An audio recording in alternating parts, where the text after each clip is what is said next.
Hello friends, आपल्या चॅनलवरती तुमचं खूप खूप स्वागत आहे. आज आपण बनवणार आहोत अगदी पारंपरिक आणि झणझणीत आणि तोंडाला पाणी आणणारं कैरीचं लोणचं. लोणचं वर्षभर टिकण्यासाठी मी इथे कोणत्या कोणत्या ट्रिक्स वापरलेल्या आहेत तुम्ही त्या व्हिडिओमध्ये जरूर बघा. त्यामुळे तुम्ही व्हिडिओ पूर्ण बघा, कुठेही स्किप करू नका. सर्वप्रथम आपण इथं कैऱ्या घेतल्या आहे लोणच्याच्या. आज आपण 2 किलो कैरीचं लोणचं करणार आहोत. झटपट अशी रेसिपी आहे, त्यामुळे व्हिडिओ पूर्ण बघा, कुठेही स्किप करू नका. सर्वप्रथम आपण बघूया की कैरीच्या लोणच्यासाठी कोणती कैरी आपण वापरावी. त्यासाठी आपण थोडीशी आंबटाची कैरी घ्यावी, शिवाय ती कच्ची असावी आणि कडकही असावी. थोडीशी आंबट कैरी ही लोणच्याला चांगली चव देते. त्याचबरोबर कैरीची साल असते ती पातळ असावी. पातळ सालीची कैरी ही लवकर मुरते आणि झटपट आपलं लोणचं तयार होतं. हापूस, तोतापुरी, केसर आणि मद्रास आंब्यांच्या कैरीचं लोणचं हे चविष्ट बनतं. आता इथे मला खास लोणच्याची कैरी मिळाली आहे, ते म्हणजे राजापुरी कैरी. तर ह्या कैरीला सुगंध, वास आणि चव देखील खूप छान असते. बघा, जेव्हा आपण ही लोणच्याची फोड खातो तेव्हाच आपल्याला कळतं की किती सुंदर हे लोणचं बनलेलं आहे. म्हणून बऱ्याच प्रमाणामध्ये कैरीवर देखील अवलंबून आहे की लोणचं कसं बनणार आहे. कैऱ्या बाजारातून आणल्यानंतर सर्वप्रथम त्या पाण्यामध्ये भिजत घालायचे 2-3 तास, म्हणजे त्या कैऱ्यांमध्ये जे काही चीक असेल तो सगळा निघून जातो आणि कैरी ही टणक होते अजून. तर आपण ही कैरी आता तिथे सुरीने चिरून घेत आहोत. तुमच्याकडे जर कधी कैरी फोडायचं जर यंत्र असेल त्यातून तुम्ही सुद्धा कैरी फोडून घेऊ शकतात, त्याच्या फोडी करून घेऊ शकतात. बऱ्याचदा कैरी वायाकडेच कैऱ्या फोडून देतात बघा, त्याच्या फोडी करून देतात, आतमधली कोय देखील त्यामध्ये येऊन जाते. जर तुम्ही जास्त प्रमाणात करत असाल तर मात्र कैऱ्या फोडून घेतलेल्याच उत्तम, परंतु त्या फोडी खूप मोठ्या होतात. मी इथे मस्त की सुरीने बारीक फोडी करून घेतलेल्या आहेत, तशा खाण्यासाठी योग्य असतात तशा. आता या फोडी आपण 3 तास तरी फॅन खाली छानपैकी वाळवून घ्यायच्या आहे. त्यातला खराब पोर्शन असेल तर काढून घ्यायचा आहे, म्हणजे आपलं लोणचं खराब होणार नाही. आता लोणच्याकरता काय काय साहित्य लागत आहे ते आपण बघूया. इथे मी कढई घेतलेली आहे बघा. इथे मी 2 किलोचं लोणचं करत आहे, म्हणून मी इथे 1 वाटीभर मोहरीची डाळ घेतलेली आहे. याला आपण पिवळी मोहरी सुद्धा म्हणू शकतो किंवा पिवळ्या मोहरीची डाळच घ्यायची आहे. शक्यतो लोणच्याला कलर खूप छान येतो. जे आपण कढीची वाटी असते ना, त्याचं मेजरमेंट मी इथे घेतलेलं आहे. तर त्याच वाटीने मी 1 वाटीभर धणे घेतले आहे, 1 वाटीभर शोप देखील घेतलेली आहे. शोपने चव खूप छान येते. अर्धी वाटी जिरं घेतलेलं आहे. 4 ते 5 चमचे आपण इथे मेथी दाणे घेत आहोत. मेथी दाण्याचा सुद्धा स्वाद खूप छान लागतो लोणच्याला. इथे आपण 1 चमचाभर तेल टाकून घेतलेलं आहे. यामुळे आपण फोडणी खूप छान देऊ शकतो, म्हणजे हे खूप छान भाजलं जाईल कुरकुरीत, म्हणून थोडंसं तेल घालायचं आहे. आता या सर्व जिन्नस आपण भाजून घेऊया. अगदी लो टू मिडियम फ्लेमवरती भाजून घ्यायचं आहे. लोणच्याचं सर्व साहित्य भाजूनच घ्यायचं आहे, कारण की आपलं जे लोणचं आहे ते अजिबात खराब होत नाही. भाजलेल्या वस्तूंमधून काय होतं की जे मॉइश्चरायझर असेल ते देखील निघून जातं आणि ह्या वस्तू निर्जंतुक होतात. त्यामुळे हे सर्व साहित्य भाजून घ्यायचं आहे. आता हे भाजलेलं साहित्य आपण मिक्सरला बारीक करून घेणार आहोत. बारीक केलेलं साहित्य आपण परातीमध्ये टाकून घेतलेलं आहे. आता आपण घेत आहोत हिंग. हिंगाशिवाय लोणच्याला अजिबात चवच नाही, म्हणून इथं आपण हिंग घेतलेलं आहे.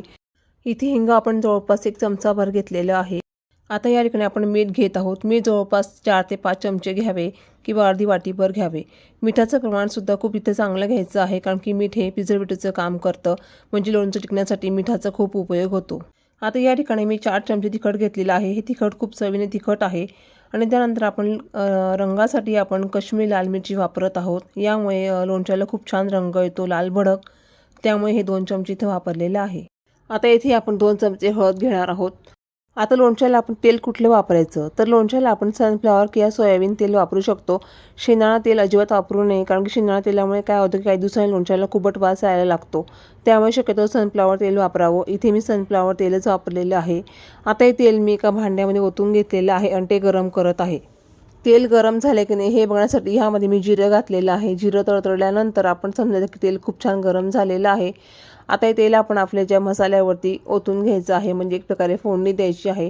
तर सर्वप्रथम आपण हिंगावरती फोडणी द्यायची आहे. हिंग छान भाजला गेला की त्यानंतर तिखटावरती, हळदीवर आणि त्यानंतर जो मसाला आपण तयार केला आहे मिक्सरमध्ये त्यावरती, असं क्रमाक्रमाने आपण ही फोडणी ओतायची आहे. आणि फोडणी जळण्याच्या आधीच त्याला चमच्याने हलवत राहायचं आहे, म्हणजे ही फोडणी पटापट थंडी व्हायला लागते. फोडणी छान दिली गेलेली आहे. आता आपण एका चमच्याने हलवत राहायचं आहे. चमच्याने हलवल्यानंतर हे खूप छान थंडगार होऊन जातं. अगदी 15 मिनिटात हे गार होऊन जातं. तुम्ही जर हे एका बाजूला ठेवून दिलं तर बाकीचे कामं केले तरी चालेल. आता बघा हे खूप छान गार झालेलं आहे. आता यामध्ये मी सगळ्या ज्या कैरीचे फोडी आहेत ते टाकून घेणार आहे. कैरीच्या फोडी या सगळ्या टाकून झालेल्या आहेत. आता आपण एक झारा किंवा चमच्याने छानपैकी खालीवर करणार आहोत, म्हणजे हा जो मसाला आहे लोणच्याचा सगळ्या फोडींना खूप छान लागेल आणि सगळ्या बाजूने सारखीच चव येईल. म्हणून चांगलं हलवून घ्यायचं आहे आणि मस्त मिक्स करायचं आहे. जेवढं तुम्ही याला मिक्स कराल ना तेवढं लोणच्याच्या फोडींना छानपैकी तेल सुटेल काही वेळाने. आता हे लोणच्याच्या फोडी आपण खूप छान मिक्स करून घेतलेल्या आहेत, तुम्ही बघू शकता व्हिडिओमध्ये. आता लोणचं खराब होऊ नये म्हणून मी तुम्हाला एक ट्रिक सांगत आहे. लोणच्याची बरणी स्वच्छ घासून घ्यायची, थोडीशी तिला उन्हात वाळवून घ्यायची आणि त्यानंतर तव्यावर थोडंसं हिंग घालायचा आणि ते हिंगाची धुरी आपण त्या बरणीला द्यायची.